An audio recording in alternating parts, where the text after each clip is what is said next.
Denise, Sergio, Lorenzo, buenos días, bienvenidos, ¿cómo están?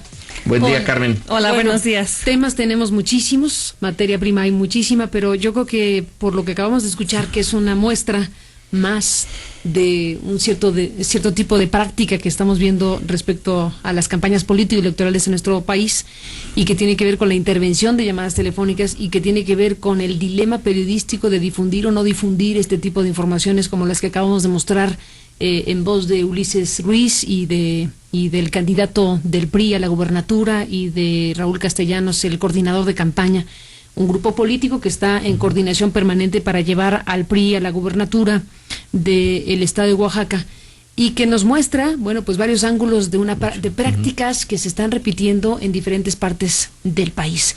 Yo sostengo, y tan lo sostengo que lo acabamos de mostrar, que los periodistas, si tenemos acceso a estas informaciones por la relevancia pública que tienen, debemos difundirlas, sabiendo que, y no somos ingenuos, aquí hay una práctica que a su vez hay también que señalar, que es la de la intervención telefónica o el espionaje político. Todo junto está a la mesa.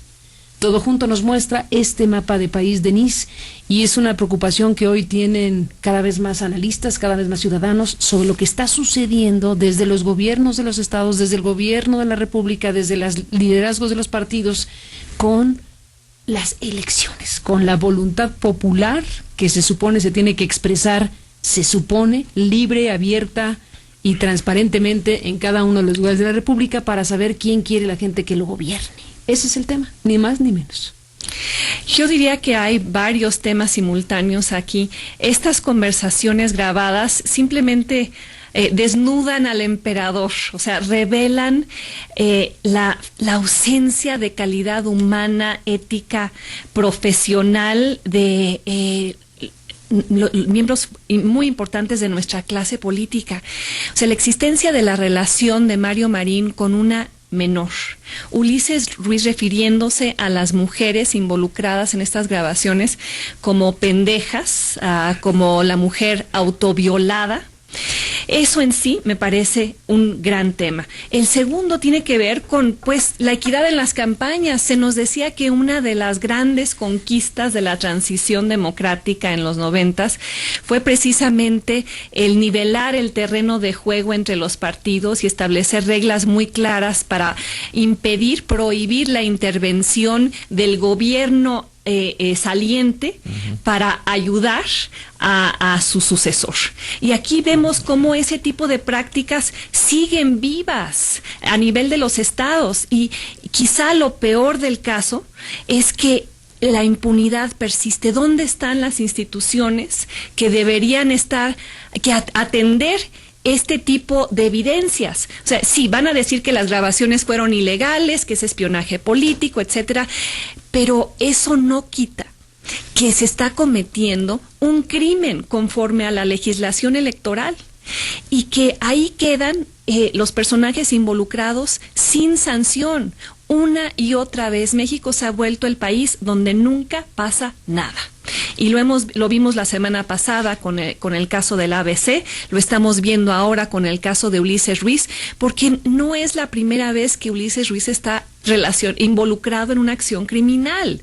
O sea, recordemos que la Suprema Corte en ese caso sí decidió llamarlo responsable de la violación de garantías individuales, aunque no hubo responsables en el caso del ABC. Entonces, el problema, Carmen, es que las propias instituciones, aquellas que se nos dice debemos respetar, honrar, no tocar ni con el pétalo de una rosa el honor del IMSS, resulta ser que esas son las instituciones que están coludidas, que están protegiendo, que no se involucran, que asumen que todo está bien, que ya se investigará después de que se haya llevado a cabo la elección.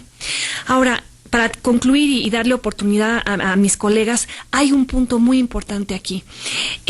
Los ciudadanos también somos responsables. O sea, si en Oaxaca la ciudadanía vuelve a votar por el PRI después de esto que se ha revelado, bueno, pues será un autogol, será volverse cómplices de esta situación y admitir colectivamente que lo que está haciendo Ulises Ruiz pues es parte de la normalidad democrática, con enormes comillas, en la que vivimos actualmente. ¿Qué dices, Lorenzo? Bueno, tomo el final de Denise. En este caso, si los ciudadanos de Oaxaca, hay muchas razones por las cuales pueden votar por el PRI, pero sí sería, para usar el propio concepto de Ulises Ruiz, una soberanía autoviolada. Allí creo que no hay ni vuelta de hoja. Ellos tienen en sus manos la posibilidad de rechazarlo, pero tienen también muchos candados mentales, candados culturales y la necesidad de recibir apoyo.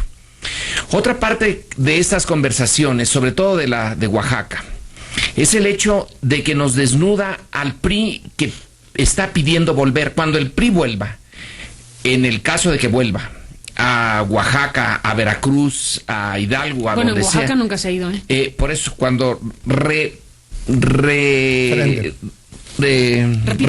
reitere su presencia en esos estados, todo con el fin de volver en el 2012, ahí sí volver, pues es el PRI de siempre, está clarísimo. No son las personas lo que está importando aquí, son las formas, los objetivos, la esencia de la actuación de los priistas. Podrá ser Peña Nieto muy joven, pero las fórmulas que están usando son las más viejas. Es decir, están proponiendo a México que el futuro sea el pasado. Y a lo mejor una buena parte de México, obviamente no todo México, pero una parte del país está todavía pensándolo, o a lo mejor ni siquiera lo piensa, que es lo peor, sino que está abierto a que nuestro futuro sea el pasado. Ulises Ruiz es lo peor del pasado y está tan contento.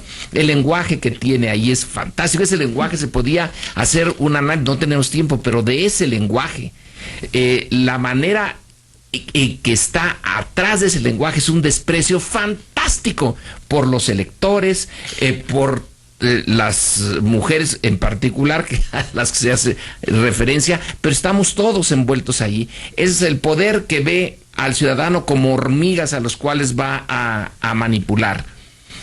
Y finalmente, también allí en esas grabaciones salen nombres de periódicos, de órganos periodísticos que están aceptando esta autoviolación de la ética periodística. Bueno, no solo eso, Lorenzo, está involucrado el Instituto Electoral del Estado por la forma en la cual se conversa en torno a las boletas electorales, algo que ya veníamos escuchando que estaba ocurriendo en Oaxaca y que aquí simplemente provee evidencia, algo que es claramente ilegal. O sea, usemos la palabra. Sergio, ¿cómo ves? ¿O cómo oyes? Creo que Denise, Lorenzo y tú misma, Carmen, nos estamos abocando a lo verdaderamente importante. ¿Cómo fue que llegamos a tal degradación? Y creo que esa es la pregunta. Podríamos seguir añadiendo elementos porque lo que estamos viendo es la consecuencia de una construcción colectiva en la cual yo no creo que la sociedad tenga la mayor responsabilidad, sino los actores políticos. Y de las muchas grabaciones que han sido transmitidas desde que se abrieron los medios, quisiera recordar la famosa conversación del 2 de julio de 2006 entre Elbester Gordillo y Eugenio Hernández, el gobernador de Tamaulipas.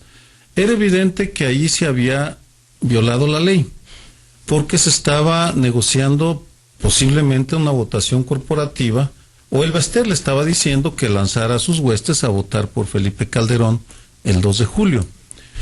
Lo menciono porque si tomamos aquella escandalosa grabación y observamos lo que pasó después, vemos la complicidad de quienes ahora se quejan. Vamos. Sí, permítame, claro, por favor.